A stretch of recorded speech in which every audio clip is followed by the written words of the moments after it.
Welcome back, gamers, to this exciting episode of Super Mario Galaxy for the Nintendo Switch entertainment system that was made by Nintendo and no other company. Because I don't know what I'm saying. Do you kids remember what we did last time? Because I don't. Apart from we did levels. And stuff.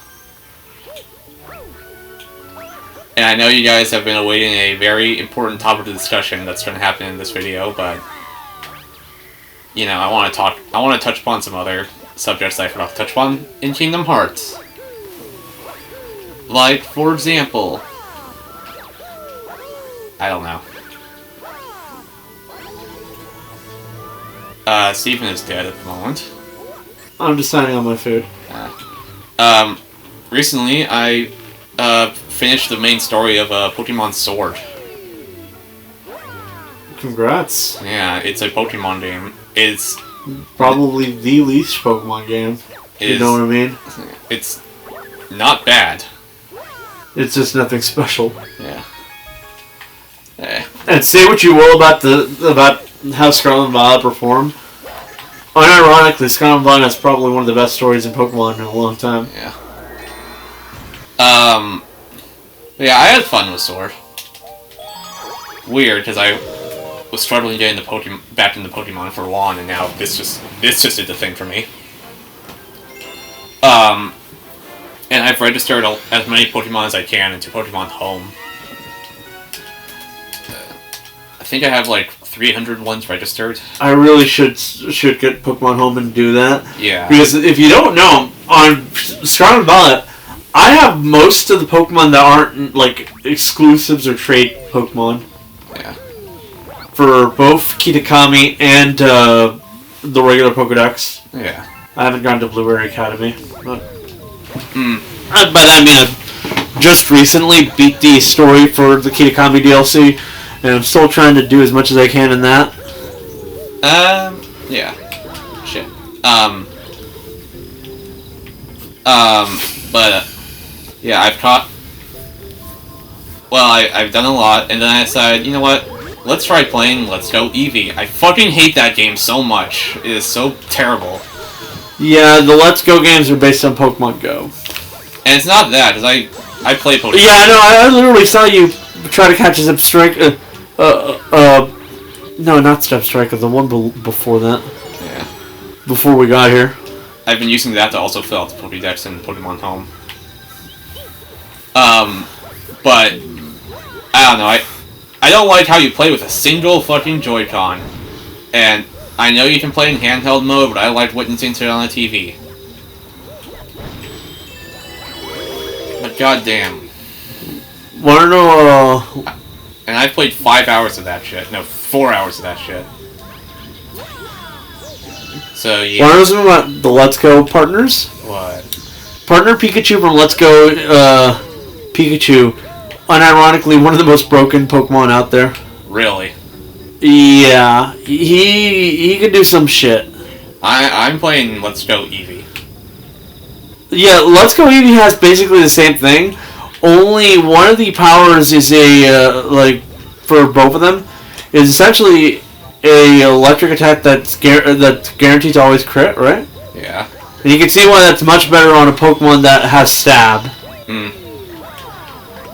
You do know what Stab is, right? Yeah. Oh, and a new Pokemon game got announced. Pokemon Z is real, apparently. ZA, but yes. ZA, Legend ZA. Proving that Kalos still exists, except...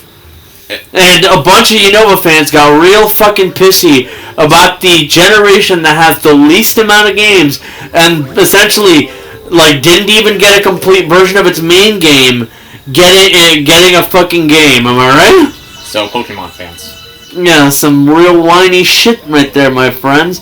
Because, yeah, no, Unova got sequels. Kalos got screwed big. Yeah. Well. I'm glad it's not a black and white remake that I was fearing. So thank God. Oh yeah, there was a stupid direct. Not much came out of it. Apart from Endless Ocean I'm listening to what I know off the top of my head. Endless Ocean game, Mother 3, but only in Japan, which is really funny. Star Wars Classic Collection, which was broken on launch. Snow Day. Fucking...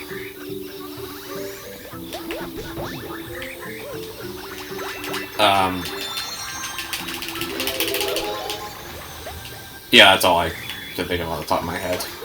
On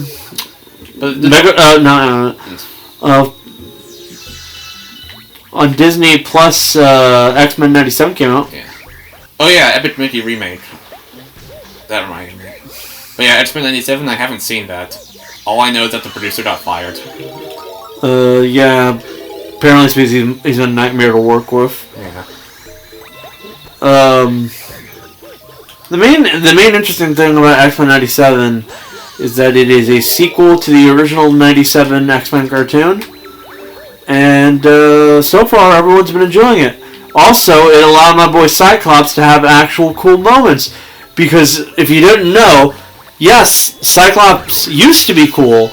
And then the fucking Bryan Singer's movie essentially the Bryan Singer movies basically went out of their way to consign Cyclops to a fate of being second fiddle to Wolverine because Wolverine is popular and essentially the X-Men movies were just an excuse to make movies about Wolverine, Xavier, Magneto, and fucking Mystique. Yeah. Everyone got screwed over in those films. Everyone. But Cyclops probably took it the worst. Yeah. Like, Kevin didn't see it was a problem until I brought up the fact that fan favorite X-Men Nightcrawler literally appeared in one movie with a few scenes and then basically had no appearances after that. Because of course. And Kevin, being a diehard Nightcrawler fan, found that to be a very, very much not excusable. Yeah. What was I gonna say? Anyways, have I said everything I wanted to say? Oh, well, for the next Pokemon I want to play through... I wanted to play through a Brilliant Diamond next, even though I know not that many people like that game, but I want to try it for myself. Just simulate Platinum. No. Platinum has more stuff, that's why. I'm lazy. To download a ROM of a 10-plus-year-old game off the internet and use it on my computer. The Internet Archive really isn't that hard to do. I know. Use. I do want to see what this has to offer. Also, Pokemon Home and shit. I guess the Grand Underground is at least worth checking out. I also just want more games on my Switch. Get over here, you son of a bitch. Yeah, is that I wonder if you. I was wondering if you can buy 3 of those, you'd get one of those item blocks from Mario Kart. Huh. Okay, is that all we've had to discuss before we move on to the inevitable? I feel like I'm forgetting something. Oh yeah, me and Kevin had a conversation about a rant that I saw on a forum. Yeah. Talking about the fundamental flaw of Miles Morales as a character. And it actually did kind of hit home when I realized just how accurate that rant was. Because of one thing. What? If you didn't know, so do you know how long Miles Morales has been around as a character? No, I know he's been around for a while though. Yeah, he's been around since the 2010s, specifically the early 2010s, as he was the successor to the Ultimate Lines version of Spider-Man. Yeah. Because Earth 1610 had a Peter, and that Peter eventually died. Yeah. He got brought back because he's immortal, but unironically, thanks to the way he gained his powers, he's immortal. But that was mainly done both as a way to allow Miles to be moved over to 616 without any issue, because he now knows that there's someone there to keep the world safe and all that. and because, well, they were done with the Ultimate Universe after everything that happened, and Miles was like the one thing people liked about it, so they wanted to move him over to the main line. Alright. In that time, Miles Morales has basically managed to kind of put himself in a weird position in media. On one hand, media outside of the comic books love him. He shows up pretty quickly in just about every one of the new cartoons ever since like he's been introduced. By that I mean he's like the first multiversal Spider-Man introduced in Ultimate Spider-Man, and just about every other version of his, the Spider-Man cartoons that have happened since then have him introduced at a fairly early on stage, and then have him become the second Spider-Man pretty quickly, right? Yeah. And along with that, he has the games going for him. By that I mean the PS4/5 Spider-Man games. Yeah. Have him essentially be a second main character, and he even got his own spin-off, Miles Morales. And that's not even getting into the Spider-Verse movies, which are pretty universally viewed as pretty good. But there's an issue, and that is that people like Miles, but not comic book Miles, if you've noticed what I'm trying to say. Yeah. Comic book Miles doesn't really... Well, no one talks about him. When people talk about Miles Morales, they bring up Spider-Verse, the video games, or even occasionally the fact that, just the fact that he shows up in more cartoons than people would expect. Because, why is the kid who's meant to be Peter's successor constantly showing up in cartoons with Peter as, essentially, just kind of there being also Spider-Man? Because it brings up this weird, fucking thing about Miles that people have noticed recently, thanks to the discussion about him that's happened since Across the Spider-Verse. And that's, does Miles, can he stand on his own as a character? I don't know. Yeah, you could. You don't have an answer, right? No. Now, I didn't have an answer for it either because, well, I already knew all of his backstory and all that. Fundamentally, he's connected to this whole thing, right? Yeah. But then there's the fact that he's probably he doesn't have any unique villains of his own. But I mean, the feud he does have can be counted on slightly more than a hand, and that's only if you are counting the dead ones.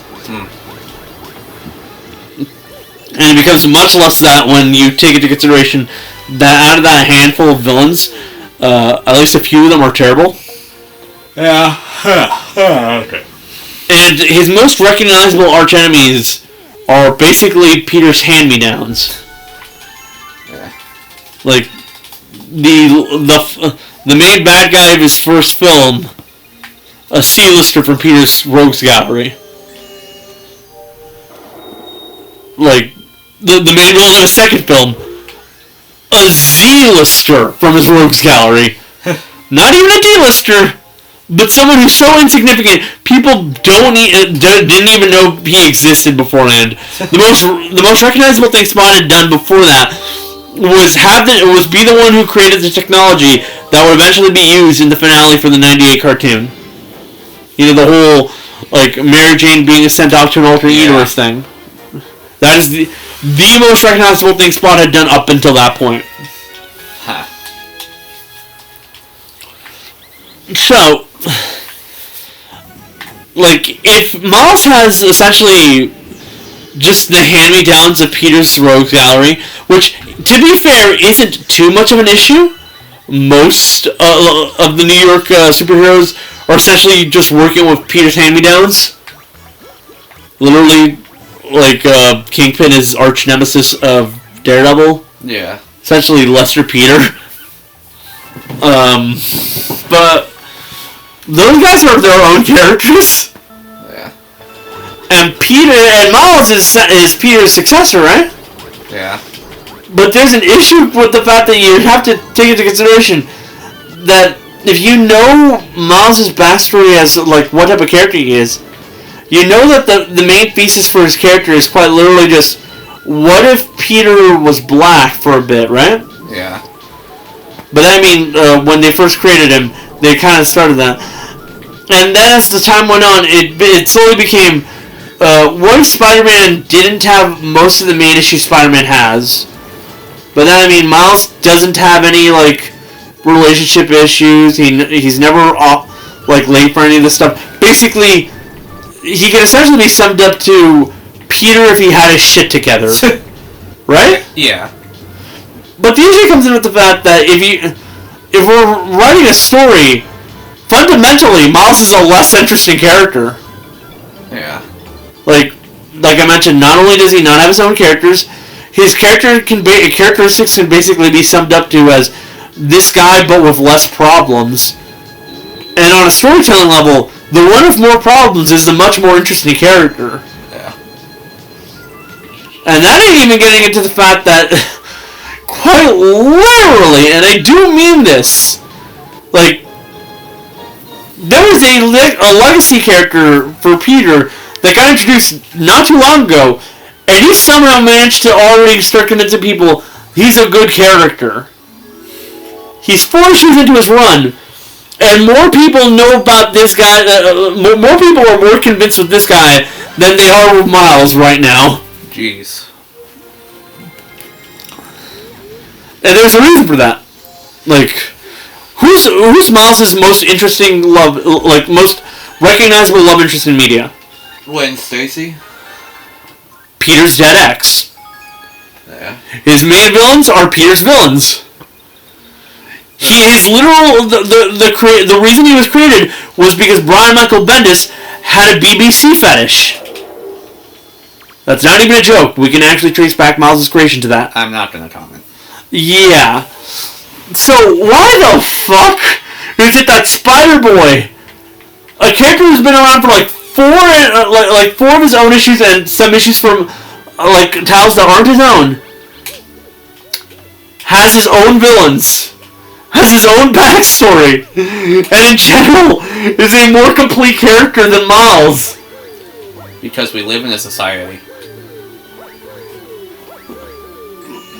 Like, you clearly have no idea who Spider-Boy is, but like his backstory is already way more interesting than Miles's, because if you know Miles's backstory, it's quite literally just like with the original version, because I'm talking about the comics specifically.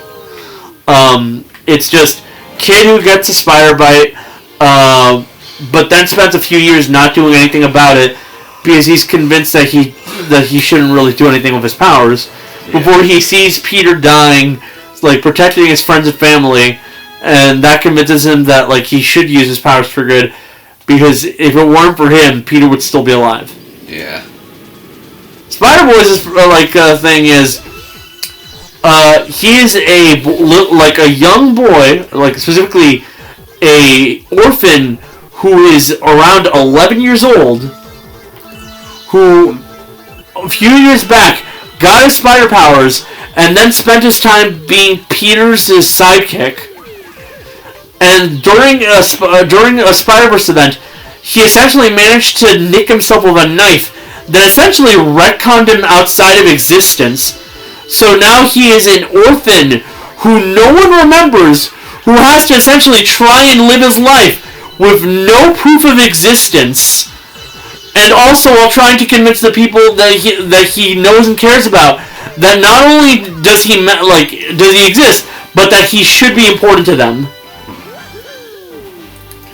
Huh. Okay. That is a much more compelling character arc if you think about it. We done? No, it's just, it really did put into perspective that like Miles is essentially getting fucked over because because he's essentially been taken out of his original universe to fill a role that Marvel editorial refuses to allow Peter Parker to leave. By that I mean he's supposed to be taking the place of Peter, like the young to like the late teens to young adult essentially protag who quite literally is meant to be relatable to that type of demographic. But Marvel refuses to allow Peter to grow up as a person because they refuse to change. So while naturally Miles should be taking that role, Peter is stuck essentially being fucked over because Marvel refuses to allow him to be happy. Yeah. So essentially, Miles in the comics can't have a purpose if the fucking writers refuse to allow Peter to become more than what he is. Which they won't. Because they want to keep him in his late 20s. They want him to be the loser who essentially fails at life at every opportunity. They do not want him to grow up as a person. They don't want him married. They don't want him as an adult. They don't want him having an actual family or even proper job. Yeah, I get it. So my rant here has basically been, let Peter grow up, you fucks. And also, buy Ultimate Spider-Man, the most recent run, because it is a Peter that's actually allowed to do all that. The Jonathan Hickman run. Anyways, let's get to what we promised in the last episode. I got so distracted I forgot to order my food. Let's get to what we promised we talked about in the last episode. 19. Everyone's favorite game series of all time. Yes. Ace Attorney. Yes. So, who's your favorite Ace Attorney character? I don't know. That's actually a pretty good question. I'd say Phoenix. He's an idiot, but he knows what he's doing. He's an idiot, but unlike the other lawyers in the series, he's actually competent. Wait, I realized we're talking about the wrong series. What I meant to say was Persona. Who's your favorite Persona character? Okay, that should be obvious. For me... Kasumi Yoshizawa. Naoto. Awesome. That was... No, I wasn't giving a joke answer. It's either Naoto or Natakami.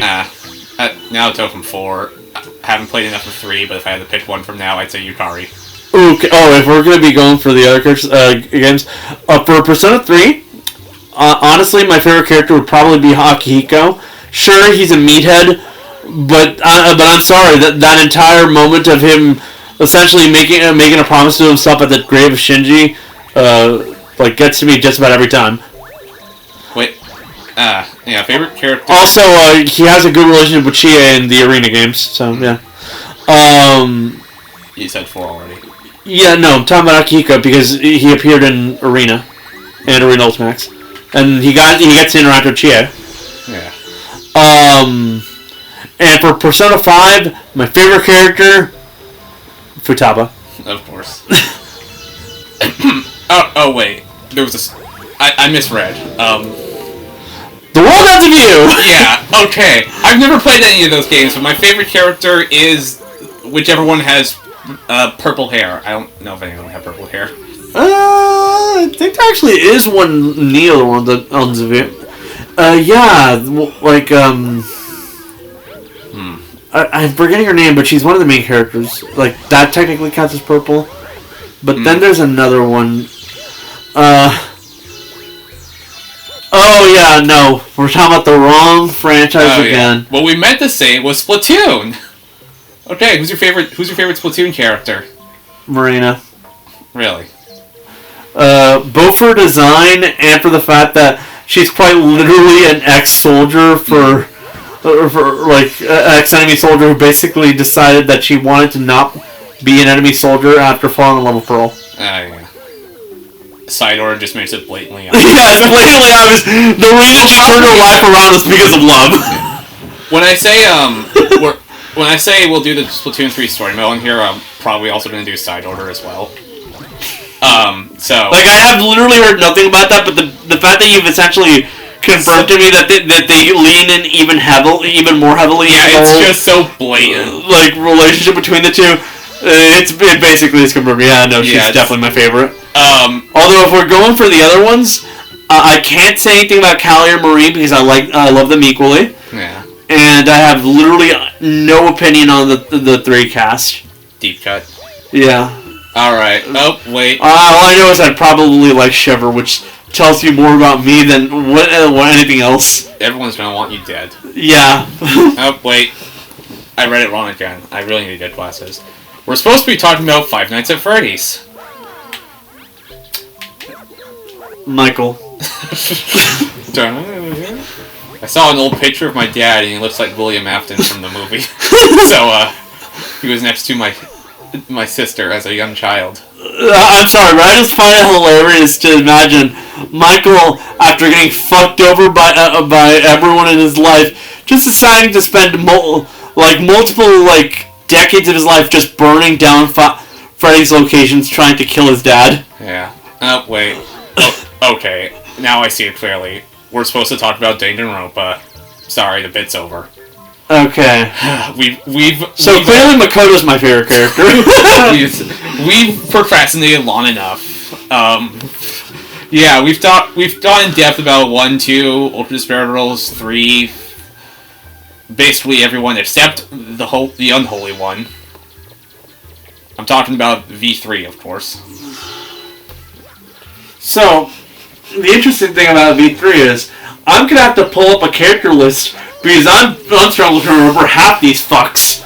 I recently finished this with Jonathan, so it is fresh in my mind. The reason I say I struggle to remember them is because most of them are either not interesting or they're fucking dead well before they start becoming interesting. So, we opened the game... Which, sums up Danganronpa as a whole, if you know what I mean. Yeah. If a character dies too early, then nobody cares about them. Yeah.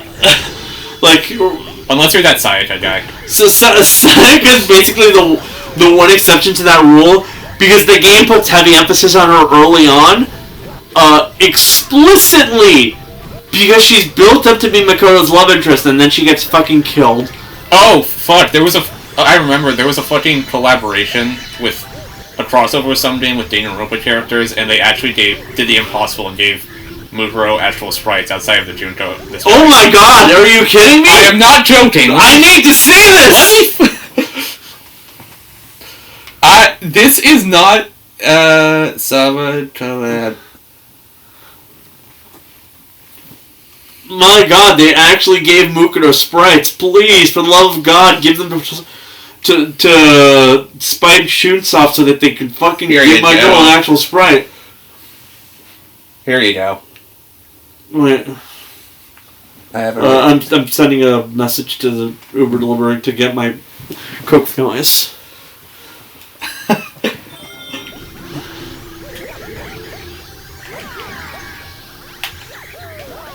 I get it. There are people who do not like her, and I understand exactly why. It has everything to do with the terrible writing of 3. But, at the end of the day, I'm still remembering Danganronpa If, so I still like her. Yeah. Because timeline-wise, if we took Danganronpa If as canon, which it is not, it would very much be taking place after 3, which would imply that by that point she's starting to regret ever having helped out her sister. By the time she dies. Yeah. But yeah, I can't believe I can say Mukuro Ikusawa got official sprites. And from a fucking collab of all things. Which again, tells you everything you need to know about the priorities of Spike Chunsoft, the fucks. Awesome. This is so awesome. Anyway, before we got... You couldn't even put in the effort, am I right? I know. Whole for S. They went out of their way to give swimsuits to 60-something characters, and they couldn't take the goddamn wig off. Today is also Kaide's in-universe birthday, so... So, speaking of early characters who are only popular because they're built up to be main characters and then they die... So, we open with a girl falling out of a locker room. Her name is Kaede Akamatsu, and she's the protagonist of this crazy story. Apparently. Yeah, we're finally giving a female character, main character role outside of Ultra Despair Girls, and thank fucking God. Because nobody wants to fucking play Ultra Despair Girls, and for a very good reason. Who the fuck thought the pedophilia storyline was a good idea? The writers. Like, I get it. It's a very deep subject. But on the other hand, I also don't want to see, Kamaru being molested for, an extended period of time. With a playable minigame on top of that. Like, the fuck, guys? If you're gonna go out of your way to make it so that in story, this is a topic you talk about because you know for a fact that it is a very important and serious topic that needs to be discussed in real life, and people do not take as seriously as they should, and then turn around and do the same fucking thing to the main character of the game, and put it for shits and giggles. But it's funny. It's funny when a child does it. Apparently, it's not. It really isn't.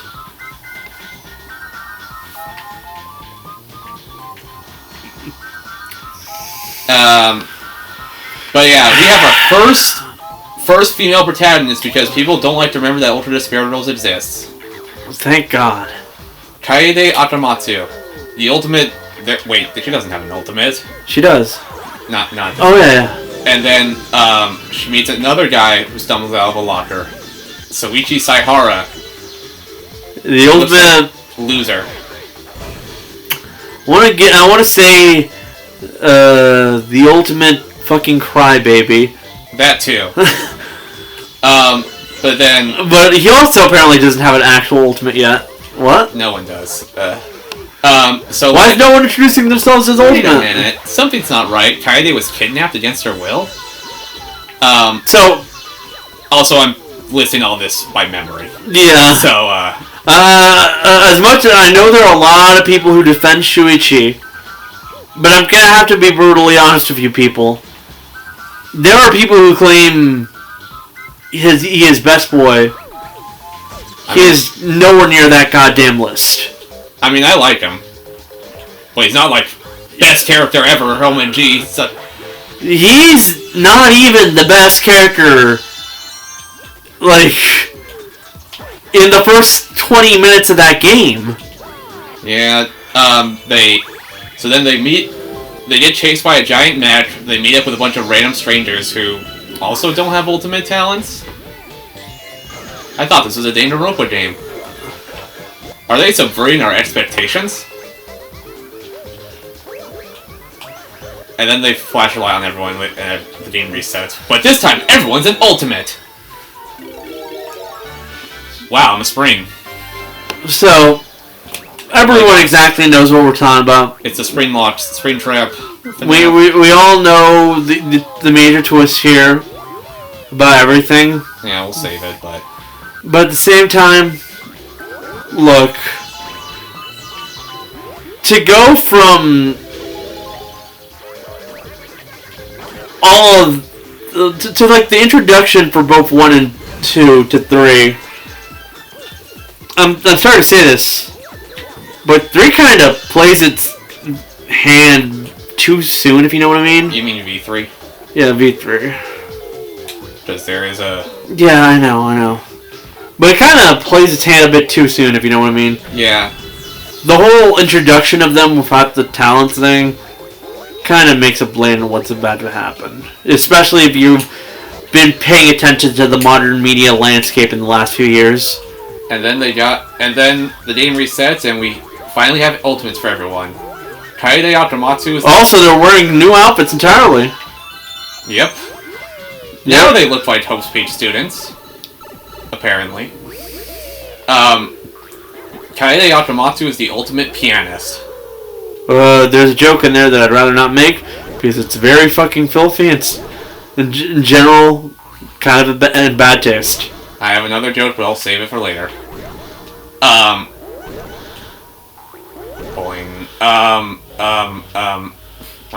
Oh no, I'm losing my... Okay. And she re-meets the emo kid, Soichi Saihara, who is now the ultimate detective. Wait, didn't we already have an ultimate detective, you may ask? Well, we had 2 ultimate lucky students, so why not?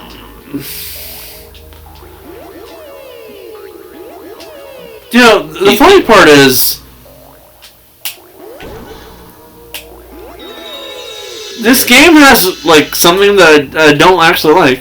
What? We don't have an ultimate lucky student. You're right.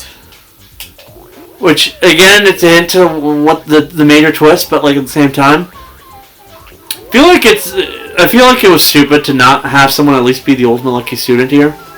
It's established early on that every single class has an ultimate lucky student. Why the fuck didn't they have someone designated as a lucky student? Guess I couldn't find someone. Anyways, they meet everyone, and since we go over characters on the cases that by how they die in order, we'll do that. So they go everyone, and they meet. Ooh, there's something in my throat. They meet everyone, and then they meet 5 bears because one wasn't enough. Each and every one of them is worse than the original. Yeah, we got Monotaro, Monokid, Monosuke, Monosuke, Monofani, and Monodam. So about Monokid and Monofani, they're taking after the Oshinoko route of writing. If you know what I mean.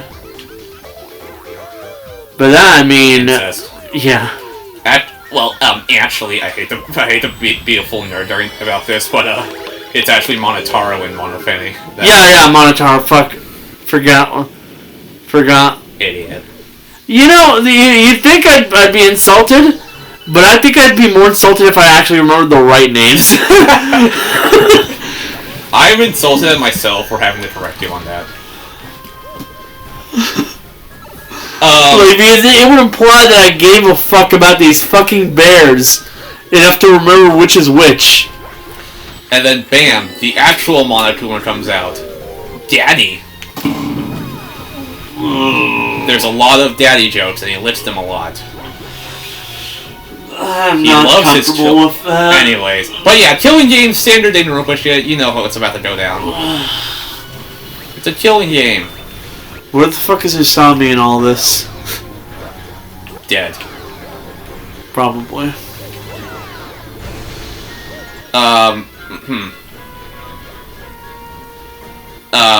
So yeah, killing game. Kaede tries to band everyone together to escape what's now the ultimate academy for gifted juveniles. I think that's the name. Yeah, I never understood the concept of having a... Second. Like, why not just keep it as Hope's Peak? Well, what was the point of the whole ultimate juveniles thing? Because they want to have a second location. It's a sister location! And I'll stop. Anyways, they fail, but so then nobody wants to kill anyone, so Monokuma implements a motive. If no murder is committed in 24 hours, was it 48? Well, set amount of time, everyone dies. And Kaede is like, okay, I want to kill the mastermind. Which probably should have been like the first red flag as to what her character arc is. Yeah, and then turns out someone dies, but it's not the mastermind.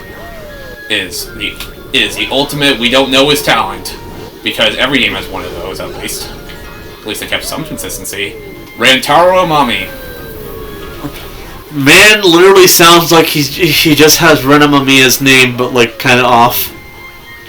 It's the same voice actor as Adachi.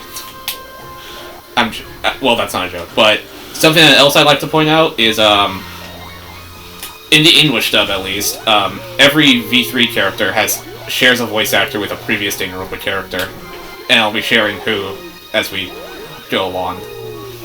So in this case, Rantaro previously voiced Hajime Hinata and Izuru Hamakura. That probably has nothing to do with it, but... Can't believe they killed the actual protagonist off in the first 2 seconds. Okay, so... There's nothing. Nothing about Rantaro is important. He has green hair. He has green hair. And also he has a lot of siblings. Yeah. Weirdly enough, all of which are missing, which tells you just how good of a sibling this fuck is. And he's a... Anyway, yeah. I have nothing to say on Rantaro. The first class trial is held. we can give his opinions after the game, if you know what I mean. Yeah. First flash trial is hell, and it's found out that the protagonist Kaede killed Rantaro. Wait, what? Yeah. What? Here's honestly the first major fuck up of this game. Kaede should have stayed the protag. Everyone says that.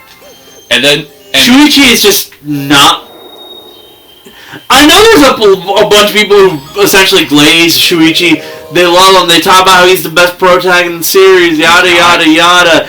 He's easily the fucking worst. Yeah. Unironically, every single other protag is better than Shuichi. Yeah. To the point where Shuichi fucking loses himself to despair. Even Hajime's a fucking idiot. But Unironically, I would rather play as Kibo than Shuichi. Well, boy, do I have news for you. But I'm not going to share it right now because... Yeah, no, I see that because I'm well aware of the twist of the final that final chapter. But like, what I'm saying is, a character whose entire shtick can be summed up to is I'm a robot. Please don't like pick on me. Because yeah, I also find Kibo to be vastly annoying. If you didn't notice, just his shtick runs out real fast, real quick. Because yeah, no, like most of his character can basically summed up to robot jokes. Yeah. More specifically, jokes about how he's a robot, so that's racist against robots. Real fucking clever, you fucks. But like, Kaede, just from the get-go, has more personality than Shuichi. In general, she's a much more likable character than Shuichi. Yeah. And she had the distinction of being the first protag who was a girl who didn't have to go through fucking Ultra Despair Girls. Some people. Like, everyone had their expectations based off of the marketing relating to Kaede. And unironically, the second I find out that, like, oh yeah, no, all the marketing was fake and the actual protag was this guy, I lost significant interest. Because, like, as much as I don't want to say this, but the whole marketing thing, Kaede just, in every facet, felt more interesting. Shuichi's design isn't good. Like, he's generic like all the other main characters, but the other main characters, like their generic designs, had things that made them stand out. If you noticed, yeah, like fucking Makoto. For as like talks about how he's kind of generic. You ever seen his jacket? That tells you a lot about his character. Because who the fuck wears a jacket like that? Nobody. Like not even normal people wear that type of stuff. Because it's literally a jacket with like gas mask imagery and like imagery saying that like. Someone's gonna kill me in my head and shit like that. Yeah. Like, that is not regular people clothing. And that is coming from someone who very much wears that kind of stuff. It basically hints at the idea that for as much shit as Makoto gives himself for being a regular everyday person, he kind of isn't. And as the game goes on, you start realizing that, yeah, he has probably the least insane personality among his friend group, but he very much has that same type of weirdness about him that the other Ultimates have. A type of weirdness that, like, you only really see in the Ultimates. Don't. Hajime had his genericness, like, also kind of be emphasized by his outfit, but in a different way. Makoto, like, he actually wore clothing that emphasized the fact that he's not as normal as we think he is, and he's not as normal as he thinks he is either. Hajime wore a plain uniform with some slight accents on his like accessories, which implies to the people that yes, he actually is as ordinary as we think. Like, the whole black and white checkerboard aspect is basically just to also tell you that he's not as good of a person as we expect him to be. Essentially saying, like, kind of emphasizing two different things with these main characters. Makoto, who builds himself up to be the most normal person in the group, isn't as normal as we think. And Hajime, who tries to basically think of himself as more special than he thinks he isn't as important, is nowhere near as important as he thinks he is, and in fact is probably the most normal person on the in his game. Period. Because that's the point. Makoto is an actual ultimate. Like, he's legitimately an ultimate. Like, he's an ultimate lucky student. But there's a reason why he got labeled Ultimate Hope. And it's because he has a really weird level of optimism that is not normal to people. Clearly. Like, his optimism is actively ridiculous because in the face of everything going on around him, he's somehow still able to keep it up to the point where he willingly allows himself to essentially be executed because he has hope that Kyoko has a way of saving everyone else. Hope. Huh. Hajime doesn't have that. His is artificial. He's a normal person who has been essentially genetically modified to become an ultimate. In a manner that doesn't really make sense to anyone, because it's not really meant to make sense to anybody. It's not feasible, if you know what I mean. Yeah. They essentially lobotomized him in a way that essentially made him ultimate. And the only way to, and in doing so, he essentially killed himself. Essentially. And he's never gonna live that down. Shurishi, on the other hand, well, he already dresses like an emo well before like the fucking like reveal happens, if you know what I mean. Yeah. I'm stepping away because my food's almost here. Yeah. And I will be back to continue ranting about just how bad of a character Shuichi Saihara is as a main character. Man has big supporting character energy, if you know what I mean. Yeah.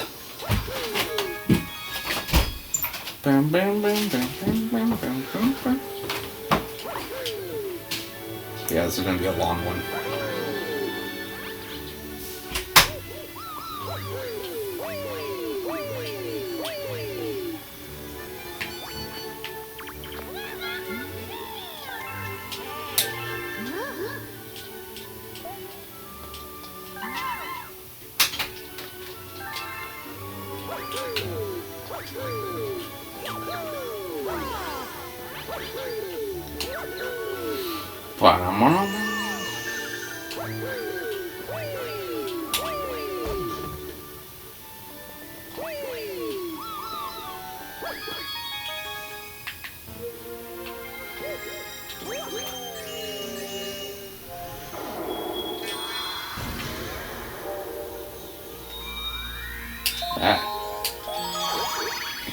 When you climb.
Bum, bum, bum, bum, bum.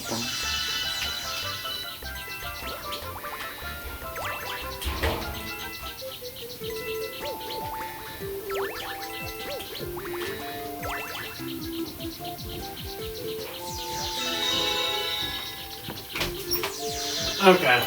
Anyways. Getting back to my rant. First of all, there's just the repercussions of what it means for Kaede to be not the main character. You wanna know what it makes her? False protagonist. Not that. It is, but also not that. It makes her something kind of more annoying. It is a term that has been dying off in recent years because it doesn't really happen often anymore.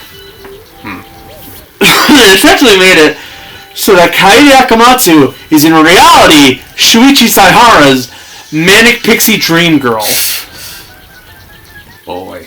Yeah.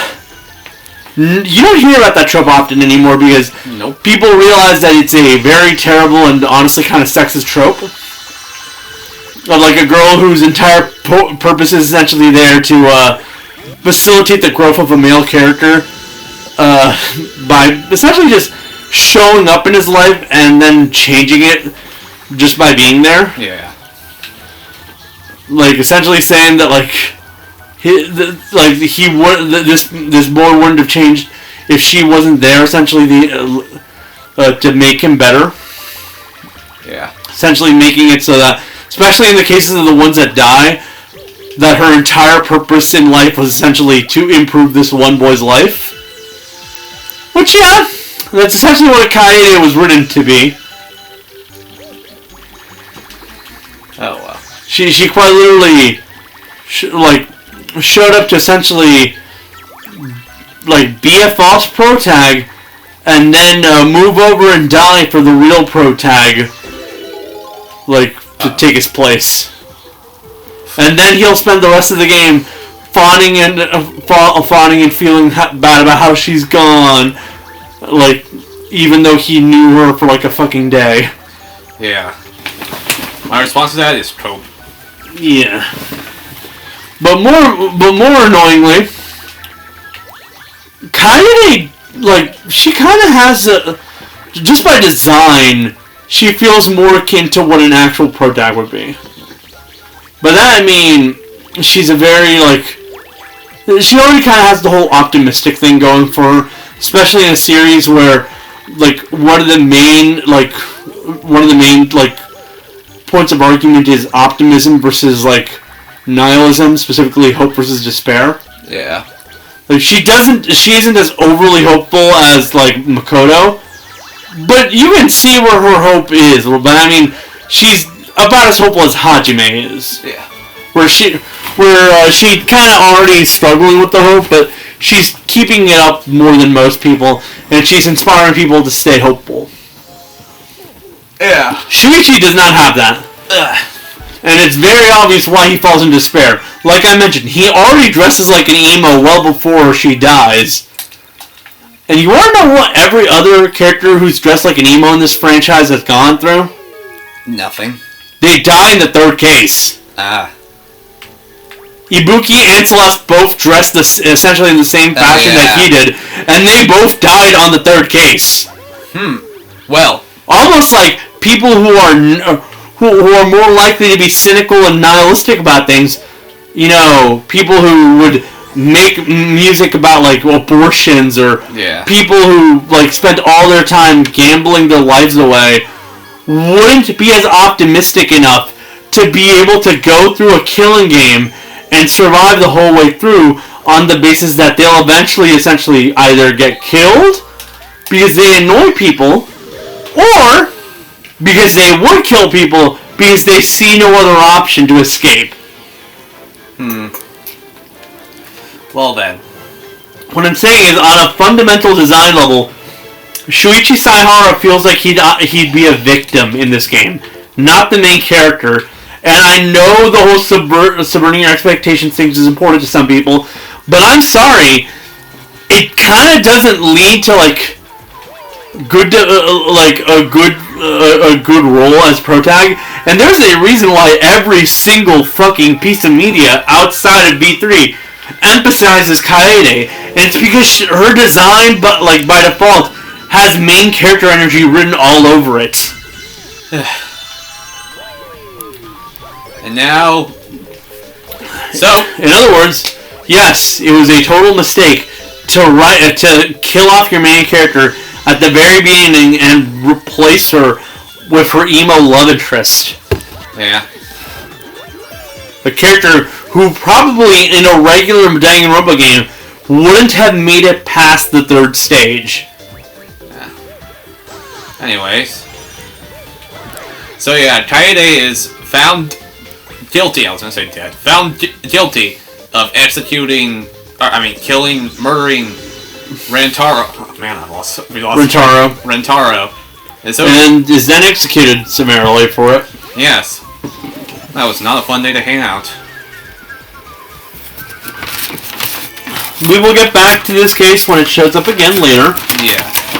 But everything about this first case essentially sets up why I can't really stand this story on, like, just any level, really. There are characters I like in this game, but... It solidifies that piano players are sure fun to hang around with. Yeah. I'm sorry. If you know, you know. But. Yeah. What it solidifies to me is that, like, in hindsight, like, I get what they were going for, but no, they definitely should have stuck to Kaede. Especially with what the shit that they tried pulling off at the very end. Not even just the whole twist about what V3 actually meant, but I'm talking about, like, right before that final confrontation, you know, about the whole, like, trying to trick people into thinking Kaede had a twin sister thing? Yeah. Which I can bring up because it's non-consequential and it means nothing. It's just there as a red herring that doesn't even make any sense because Kaede is very much dead. Yeah. Anyways. So, on the chapter... Also, there's some people that think that Kaide's execution went on for 8 hours in real time because of the way the clock goes fast, and my response is, do you guys not know what dramatic effect is? Like, quite literally, the games have consistently done the whole speed up thing, which is meant to imply that things are speeding up, especially because sometimes when it happens, we see the perspective of the people watching, but I mean, like, it'll like with the Leon one where it starts getting really fast, and like you could see like the other characters kind of standing off on the sidelines. But yes, everyone stood perfectly still for 8 hours straight, without moving a muscle or changing emotions. That whole like call thing is basically to tell you that, oh yeah, we're moving this along. Yeah. Anyways, on to chapter 2. Our new protagonist, Soichi, is an idiot. And we have... and in chapter 1 there was a hidden scene where Rantaro does Kaede's nails and Samudi is upset about it. Who's Samudi, you may ask? We'll get there in a minute. We haven't introduced every character, but we're honestly going to go over them essentially by importance. Yeah. By literally not bringing them up until they're actually relevant. Yeah. Chapter 2. There's a fucking... I don't remember if there was a motive for chapter 2. Well, there was, but I'll get to it in a bit. I remember now. But, basically, Kimiko Umeno, the ultimate magician, is holding a magic show. Because magic. And, that doesn't make sense until we bring up, like, her character quirks, but you can already tell how annoying that is. Yeah, and, you know, she's a magician. She prefers to be called mage, but, you know. And also, she's short. She's a chuny. Yeah. Also, I forgot to point it out, Kaede shares her voice actress with Kyoko Kiradiri in English. Which would have been another perfect parallel. Because there are people who already say that Kyoko acts more like the protag than Makoto does at times in Danganronpa 1. Would have been the perfect parallel by having the first female protag be voiced by Kyoko. But nope! Fucking... dumbass isn't Spike. But the magic show, I'm speeding things along. The magic show goes horribly wrong, and we see a dead body. Sans Undertale. I mean Ryoma Hoshi, the ultimate tennis pro, voiced by Gundam Tanaka. Ironic. The Chuny kills the Chuny. Yeah. Well, not really, because Ryoma isn't Chuny, but Gundam is. Yeah. Also, the same voice actor shit also applies to the Monocubs. Monotaro is Kiyotaka Ishimaru. Monokid is Nekomaru Nidai, I believe. That checks out. Monofani is Sonya Nevermind. That also checks out. Monosuke is just Monokuma. And Monodam is Byakuya. Huh. He has bragged about being the only person to be in every Danganronpa game. Every voice actor. Honestly, fair. Whoa. Cool.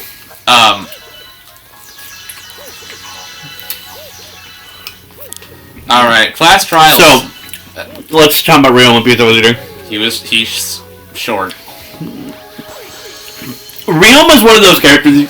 The weird ones. Yeah, he's a weird design. So you can already tell he's not exactly too popular. Yeah.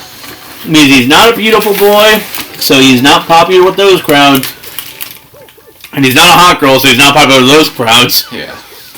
And well, he's not as disliked as the other weird guys, because his actual like personality is much better than the other ones.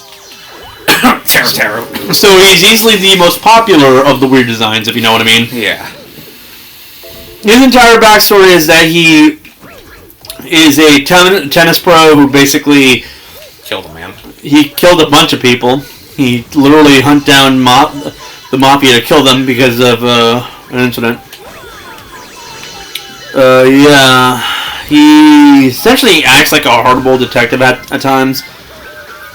And generally, he's one of the more stoic and regular people in the crew. So, kind of a genuine shame to kill him off that fast. Yeah. Class trial is held, and we learn that the killer is none other than 2B from Nier Automata. I mean Karumi Tojo, the ultimate maid. Voiced by Kyoko fucking Sayonji. I'm not making that up. Voice actor even threw shade. It's like, because like there was a trend going around on Twitter. It was like, post two characters that you voice that have completely different dynamics, and she just posted Kyoko and Karumi. So, I'm gonna be honest here.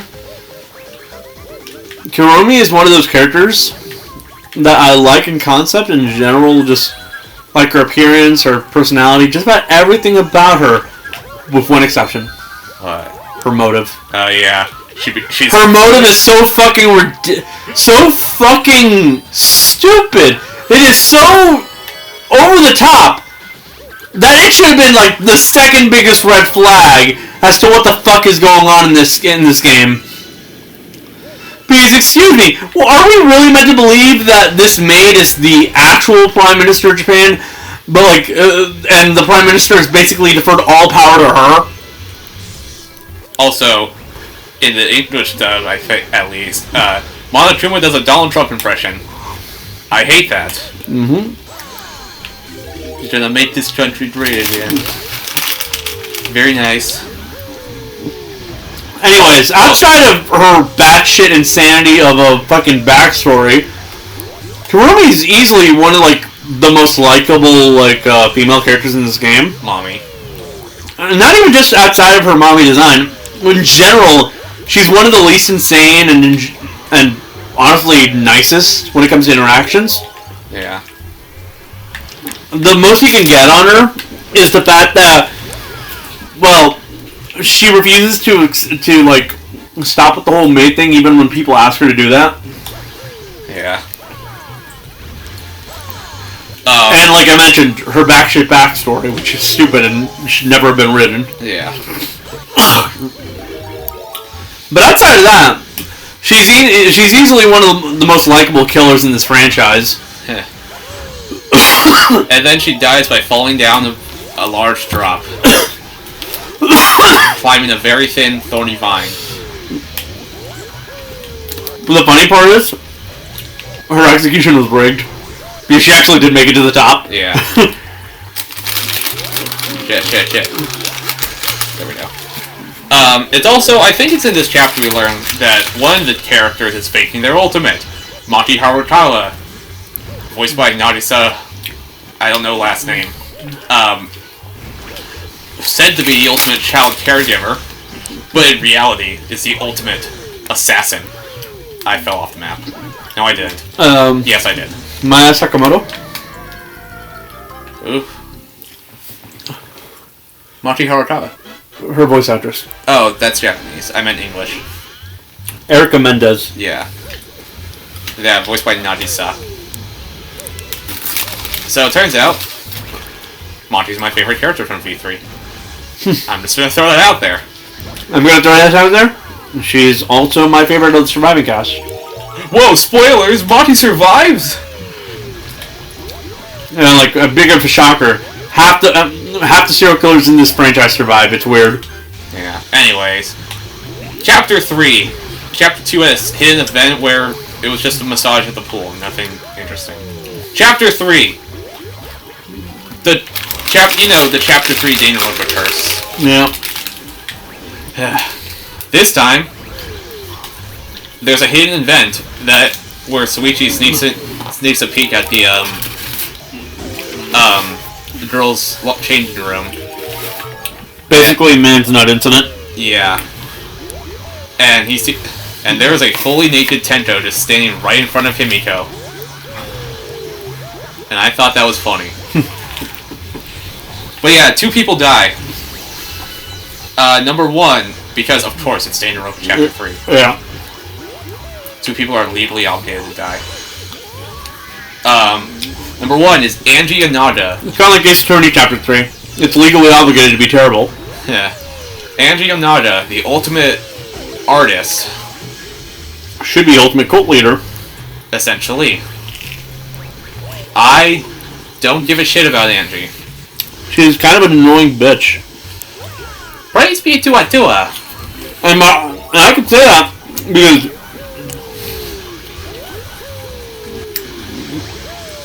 as the game goes on, she goes from being one of the nicest characters to being easily one of the most dictatory, just kind of asshole characters in the span of like a few chapters. Yeah. So, thank God she was drawn. Unironically, her stock as a character goes down the longer the game goes.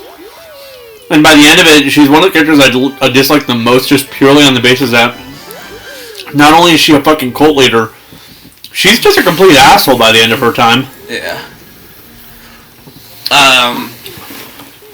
So, yeah, and she was voiced by Aoi Asahina. Yeah, that also checks out. And Morgana. Another thing about Angie is that she's not like a Japanese native. She's from an island, and supposedly that island worships her god. Which brings up the interesting question of, did she create Atua, or is she, like, literally been brainwashed her entire fucking life to essentially lead this cult? Good question. Well, yeah, Angie dies, but because it's... And they try to resurrect Angie from the dead. So she could say, like, pull an Ace Attorney spirit medium bullshit. Mm-hmm. But it doesn't work out, and bam, because it's a Danganronpa Chapter 3, we have a second murder. Tenko Chabashira, the ultimate Aikido master. Couldn't have happened earlier. People either love Tento or hate Tento. It usually depends on the gender. No, for me, my opinions on Tenko are she gets better as her social link happens, but outside of that, she's really fucking annoying. Yeah, she's okay in my opinion. Like when you get to know her and generally, like she starts treating you better. She's a much nicer and like better character to be around. Yeah, but also, all of her main story dictates that she acts exactly like the way she does when she needs to. Which means going through the main story, you're gonna have to deal with the fact that she's gonna spend all of basically the entire game being a bitch to you just because. And also, she's very creepy towards Himiko. Yeah, here's another thing about that. So, Tenko is one of the most openly bi characters in this game and general franchise. Yeah. I say that because Tenko shows the ability to be attracted to Shuichi should he get close to her. But like in the span of the actual game, she essentially falls in love with Himiko. Yeah. Which the game makes you try to feel bad about the fact that Himiko doesn't reciprocate. But I'm sorry, I get where Himiko's coming from. Tenko basically spent the entire game shoving herself down Himiko's throat by refusing to ever leave her side, and essentially just consistently hitting on her, even though it's quite clear over that entire time that Himiko wasn't comfortable with it at all. Yeah. And it consistently tries to get away from Tenko basically the entire main story. Just generally not respecting Himiko's wishes on the whole matter. And then when she dies, the game like basically tries to treat it like Himiko was in the wrong for not like reciprocating, and generally just like the fact just generally makes it out to be like Tenko was a much better friend of Himiko than she actually was. And I get it. I get where you're coming from because there are a lot of people who ship the two. But I'm sorry.